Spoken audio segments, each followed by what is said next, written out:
பொதுமக்கள் பாதுகாப்பு அமைச்சர் ஆனந்த விஜயபால, செயலாளர் ரவி செனவிரத்னம் மற்றும் போலீஸ் மா அதிபர் பிரியந்த வீரசூரியவின் தலைமையில் இந்த புதிய பிரிவு இன்று திறந்து வைக்கப்பட்டது.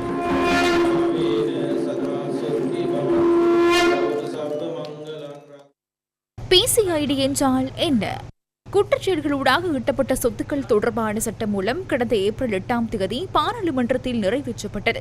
ஏப்ரல் 30ஆம் தேதி சபாநாயகர் அதில் கையொப்பமிட்டதுடன் அது தொடர்பான விதிமுறைகள் அறிமுகப்படுத்தப்பட்ட பின்னர் சட்டம் தற்போது அமலுக்கு வந்துள்ளது. இந்த சட்டம் குற்றச்செயல்கள் மூலம் பெறப்பட்ட சொத்துக்களை பறிமுதல் செய்வதில் உள்ள தடைகளை தளர்த்தியுள்ளதுடன் விசாரணை அதிகாரங்களை விரிவுபடுத்தியுள்ளது. குற்றச்செயல்கள் மூலம் ஈட்டப்பட்ட சொத்துக்களை விசாரித்தல், தடை செய்தல், பறிமுதல் செய்தல் மற்றும் நீக்குவதற்கான முறையான செயல்முறையை இந்த சட்டம் அறிமுகப்படுத்தியுள்ளது. சட்டத்தில் குறிப்பிடப்பட்டுள்ள செயற்பாடுகளுக்காக இலங்கை போலீஸ் திணைக்களத்தின் குற்றச்செயல்கள் மூலம் ஈட்டப்பட்ட சொத்துக்கள் விசாரணை பிரிவு என்ற பெயரில் ஒரு புதிய பிரிவு ஸ்தாபிக்கப்பட வேண்டும். அதன் தலைவராக பணிப்பாளர் நாயகம் ஒருவரை நியமிக்க வேண்டும் என்பதுடன் அந்த பதவிக்கு சிரேஷ்ட பிரதி போலீஸ் மா அதிபர் அசங்க கரவிட்ட நியமிக்கப்பட்டுள்ளார். வெளிநாடுகளில் சட்டத்தை நடைமுறைப்படுத்தும் போது காணப்படும் செயற்திறன் மற்றும் பிற நிறுவனங்களுடன் ஒருங்கிணைப்பதற்கான விடயங்களை கருத்தில் கொண்டு இவை அனைத்தும் ஒருங்கிணைக்கப்பட்டுள்ளன. இந்த சட்டத்தின் கீழ் பிரதி பணிப்பாளர் நாயகமும் நியமிக்கப்பட உள்ளார். மேலும் இந்த நியமனங்கள் அனைத்தும் தேசிய போலீஸ் ஆணைக்குழுவின் வழமையான நியமனங்களுக்கு வெளியே நியமனங்களாக செய்யப்பட வேண்டும். இந்த நியமனங்களுக்கு ஒரு குறிப்பிட்ட காலம் உள்ளது. மேலும் குறித்த நியமனங்களுக்கு தொடர்ச்சியான முன்மொழிவுகளை சமர்ப்பிக்க வேண்டும். தேசிய போலீஸ் ஆணைக்குழு இந்த நியமனங்களை செய்யும். இந்த சட்டத்திற்கமைய தரநிலையில் உள்ள போலீஸ் இன்ஸ்பெக்டர்களுக்கு அதிகாரங்கள் வழங்கப்பட்டுள்ளன. தற்பொழுது அனைத்து பிரிவுகளிலிருந்தும் போலீஸ் அதிகாரிகள், விசாரணை சிரேஷ்ட அதிகாரிகள் என 46 பேர் முதன்முறையாக இந்த பிரிவில் சேர்க்கப்பட்டுள்ளனர்.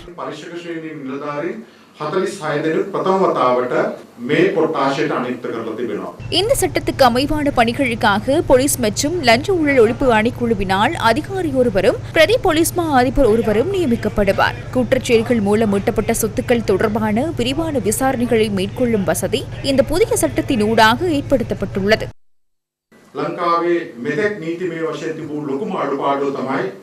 இலங்கையில் இதுவரையுள்ள மிகப்பெரிய சட்ட குறைபாடு குற்ற செயல்களால் ஏதேனும் சொத்துக்கள் ஈட்டப்பட்டிருந்தால் அதற்கு எதிராக எடுக்கப்பட வேண்டிய நடவடிக்கைகள் தொடர்பான குற்றவியல் நடைமுறை சட்டத்தின் வரம்பு குறைவாகவே உள்ளது. இலங்கை வரலாற்றில் 30 ஆண்டுகளுக்கு முன்பு அரசாங்கத்தால் ஒரு குற்றம் செய்யப்பட்டிருந்தால் அது நிதி குற்றமாகவோ அல்லது அரசு சொத்தை தவறாக பயன்படுத்தியிருந்தால் அதனை விசாரணை செய்வதற்கான காலம் 30 ஆண்டுகள் என்ற வரையறை இருந்தது. ஆனால் இந்த சட்டம் எந்த நேரத்திலும் பின்னோக்கி செல்லும் வகையில் உருவாக்கப்பட்டிருந்தது. மேலும் சில சொத்துக்கள் மெய்நிகர் நாணய வடிவில் இருக்கலாம், உண்மையான பண வடிவில் இருக்கலாம், வெளிநாடுகளில் முதலீடு செய்யப்படலாம், வெளிநாடுகளில் சொத்து வாங்கப்படலாம் அல்லது இலங்கையின் சட்ட கட்டமைப்பிற்கு வெளியேவே செய்யப்பட்டால் இந்த சட்டத்தின் கீழ் அத்தகைய விடயங்களை அரசாங்கத்தால் பறிமுதல் செய்ய முடியும் என்பதற்கான தெளிவான சட்ட ஏற்பாடும் உள்ளது.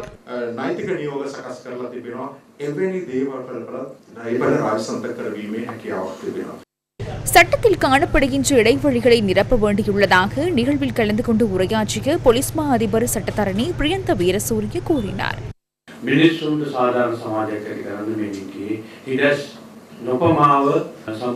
மக்கள் மத்தியில் ஒரு நீதியான சமூகத்தை உருவாக்க சட்டத்தில் உள்ள இடைவெளிகளை தாமதமின்றி நிரப்ப வேண்டும்.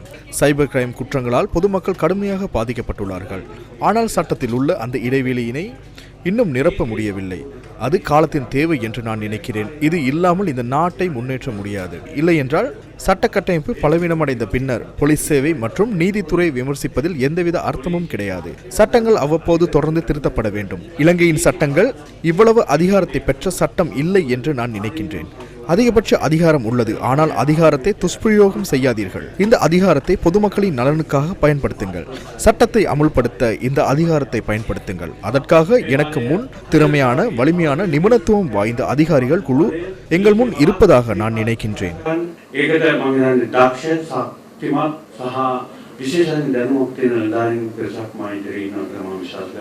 பொதுமக்கள் பாதுகாப்பு அமைச்சரும் இங்கு கருத்து வெளியிட்டார்.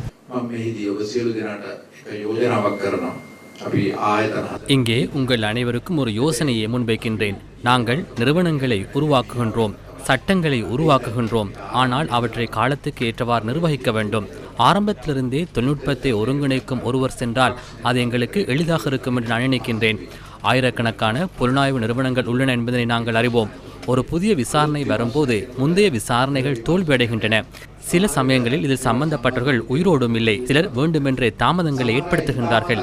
எனவே இவை யதார்த்தமாகிவிட்ட தருணத்தில் இந்த போலீஸ் பிரிவு நிறுவப்பட்ட முதல் நாளிலிருந்து அதற்கு கிடைக்கும் முதலாவது முறைப்பாட்டிலிருந்து மிக குறுகிய காலத்தில் அதன் பலனை சமூகத்துக்கு வழங்குவது அவசியமாகும். தற்போது குற்ற புலனாய்வு திணைக்களத்திலும் நிதி குற்றப்பிரிவிலும் பல விசாரணைகள் உள்ளன.